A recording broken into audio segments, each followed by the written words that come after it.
행복한 아침입니다. 오늘도 이 말씀을 통해 큐티 하시는 여러분을 축복합니다. 오늘은 세례 요한의 이야기를 담고 있는 본문이죠. 여러분, 세례 요한은 어떤 사람인지 혹시 아시나요? 오늘 본문의 말씀을 묵상하려면 세례 요한이 우리 모든 사람들에게, 특별히 유대인들에게 온 목적, 그 목적을 깊이 묵상해야 합니다. 시간이 되실 때 말라기 말씀을 한번 읽어보시는 것도 좋을 것 같습니다. 우선 우리 함께 기도로 이 큐티의 시간을 열겠습니다. 하나님 아버지, 은혜와 사랑을 감사합니다. 이 아침에도 하나님의 말씀을 묵상합니다. 우리에게 예상치 못하는 은혜 주시고 말씀으로 오늘 하루를 살게 하는 그 힘을 얻게 할 수 있도록 인도해 주시옵소서. 살아계신 예수 그리스도의 이름으로 기도합니다. 아멘. 오늘 우리에게 주시는 하나님의 말씀은 마태복음 3장 1절부터 10절까지 구절입니다.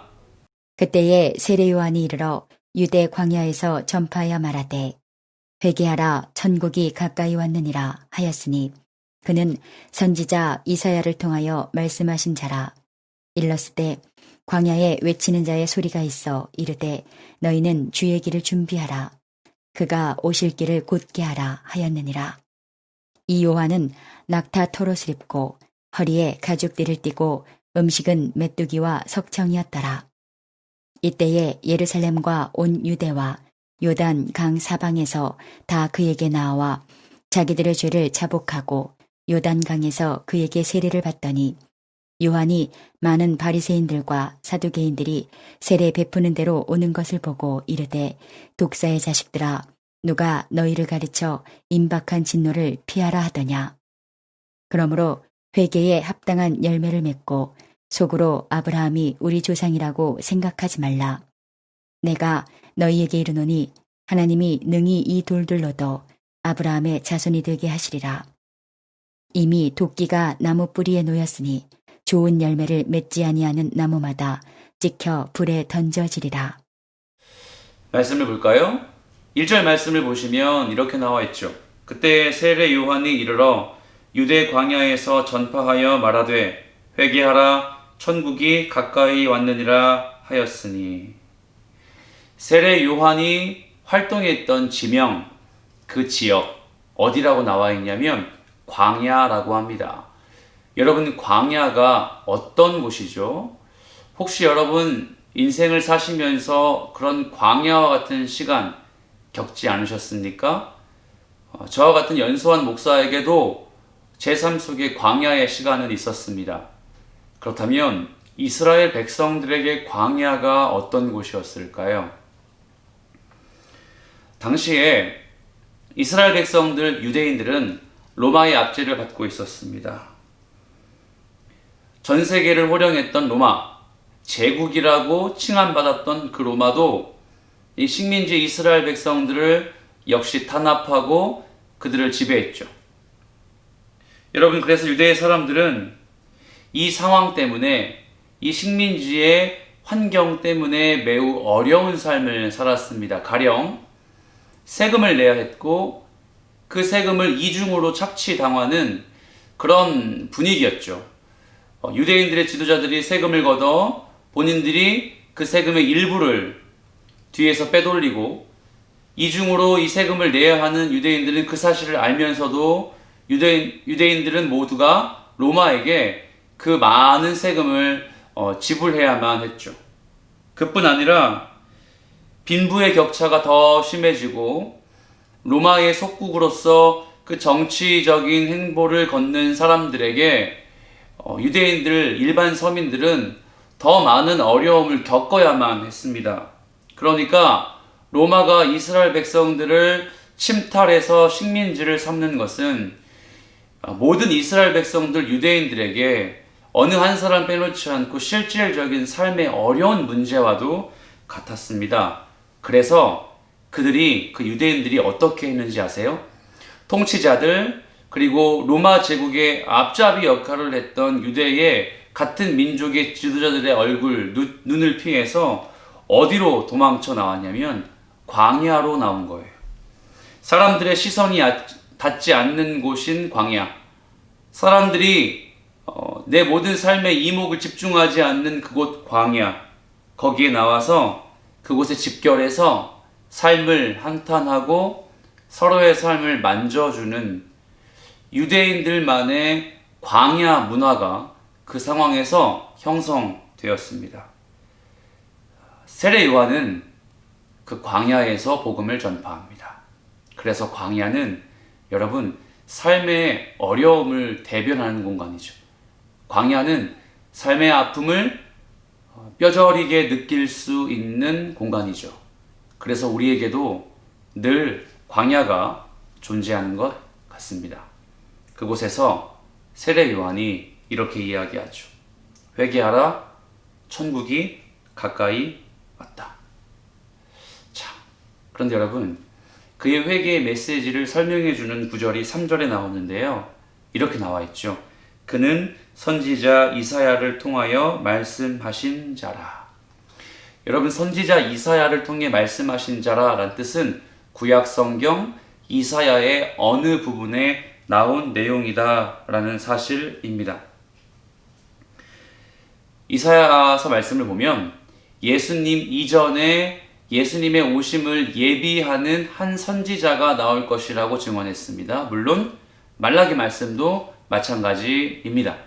이 말은 즉슨 하나님께서 그동안 어떠한 선지자, 제사자, 지도자에게도 말씀하시며 그것을 계시하지 않으셨다는 하나님이 침묵하신 침묵기, 중간기라고 하죠. 이 400년이 이제 비로소 마칠 것이다 라는 뜻입니다. 유대인들에게는 하나님의 임재를 볼 수 없는 400년의 시간을 보낸 뒤에 누구요? 세례 요한이 오면서 누구를요? 예수님이 곧 오셔서 그리스도의 역할을 감당하실 것이라는 그 예언의 말씀을 이 3절 말씀을 통해서 우리가 배울 수 있는 것이죠.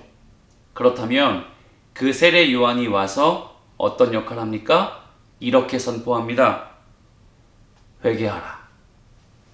사랑하는 여러분, 회개는 어떠한 뉘앙스의 단어일까요? 당시의 유대인들에게 회개는 어떤 의미였을까요? 여러분, 회개하십시오 라고 하면 우리는 지난날의 죄를 돌이키고 새 사람이 될 수 있도록 인격적으로 하나님 앞에 엎드리십시오 라는 뉘앙스를 갖고 있지만 유대인들에게, 유대교를 믿는 유대인들에게 회개는 좀 다른 뉘앙스의 신앙적 행동이었습니다. 무슨 뜻이냐? 유대인들에게는 회개, 사실 필요하지 않은 단어였어요. 왜냐하면 그들에게는 이미 세례를 받았기 때문이죠. 그래서 여러분, 유대인들에게 회개는 세례와 같은 맥락으로 사용되었습니다.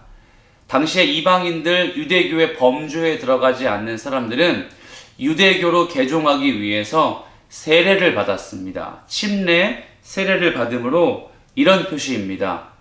바로 유대교의 일원이 되었다.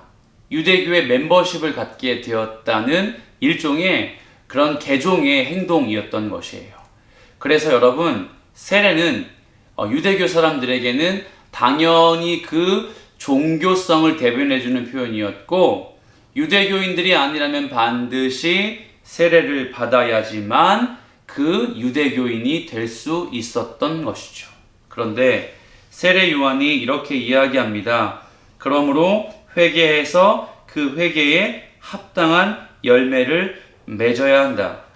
여러분, 이 말씀을 이해하기 위해서는 이 동일한 본문의 내용을 삼고 있는 마가복음의 말씀을 우리가 봐야 합니다. 마가복음 1장에 3절 말씀을 보면 이렇게 나와 있어요. 죄사함을 받게 하는 회개의 세례. 이제 좀 이해가 되시죠? 회개는 세례와 함께 갑니다. 그렇지만 세례는 유대인들에게 회개와 전혀 연관이 없었던 행동이었던 거예요.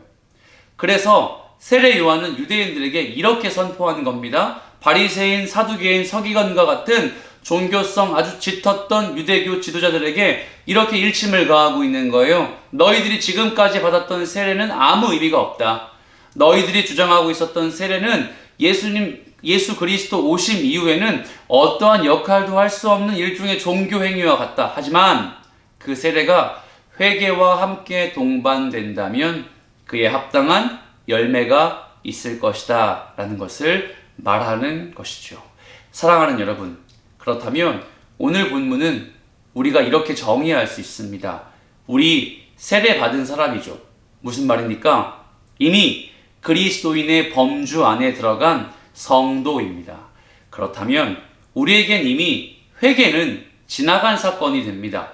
회개하고 합당한 열매를 맺었기 때문이에요. 자, 사랑하는 여러분, 그렇다면 우리 함께 오늘 말씀을 기억하며 다시 한번 점검해 볼까요? 나에게 회개하고 세례를 받고 인격적으로 그리스도를 믿는 성도가 된 후에 그에 합당한 열매는 무엇일까? 그에 합당한 예배의 열매는 어디에 있을까? 그에 합당한 삶의 열매는 어디에 있을까?